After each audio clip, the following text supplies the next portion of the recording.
উপস্থিত হয়েছেন সব 5 এবং 6 ছাত্র দলের নেতৃবৃন্দ, যুব দলের নেতৃবৃন্দ, বিএনপি নেতৃবৃন্দ, আপনারা সাবেক সাধারণ সম্পাদক উপজেলা রতনের নেতৃত্বে ঐক্যবদ্ধ থাকবেন। ঐক্যবদ্ধ হয়ে ডক্টর আব্দুল মঈন খানকে কিভাবে বিজয় করা যায়, অতীতের সব কাদা চুরাচুরি ছেড়ে দিয়ে আমরা আজকে যে ঐক্যবদ্ধ হয়ে আজকে এই মিলাদ মাহফিলে উপস্থিত হয়েছি, এমনি করে আগামী 12ই ফেব্রুয়ারি ডক্টর আব্দুল মঈন খানকে বিজয় করে সংসদে পাঠাবো। সংসদে পাঠালে ডক্টর আব্দুল মঈন খান এমপি হবে, এমপি হলে ডক্টর আব্দুল মঈন খান মন্ত্রী হবে, মন্ত্রী হলে পলাশের যে অসমান্ত কাজগুলো সেগুলো জেলে সাজাতে পারবে। এবং মঈন খানকে কেন ভোট দিবেন? মঈন খান কারো কাছ থেকে কোনো কমিশন খায় না।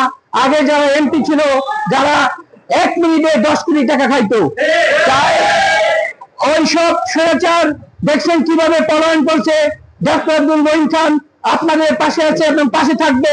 আপনারা যদি রতনের সাথে ঐক্যবদ্ধ থাকেন, রতন যে দিক নির্দেশনা দেয়, এভাবে ঐক্যবদ্ধ থেকে আগামী 12ই ফেব্রুয়ারি ডক্টর আব্দুল মঈন খানকে পিপল ভোটের মাধ্যমে যদি আপনারা বিজয় করতে পারেন, সরকার 30% ভোট দিল বিজয়, কিন্তু রতনের নেতৃত্বে 5 এবং 6 আমি চাই সরকার 99% ভোট পেয়ে যাতে বিজয় হয়। তাই রতনের নেতৃত্বে আপনারা ঐক্যবদ্ধ থাকবেন। এই বলে আমি আমার বক্তব্য এখানে শেষ করছি। বাংলাদেশ জিন্দাবাদ, ডক্টর আব্দুল মঈন খান জিন্দাবাদ, তারেক জিয়া জিন্দাবাদ, শহীদ জিয়া অমর হোক, খালেদা জিয়া জিন্দাবাদ।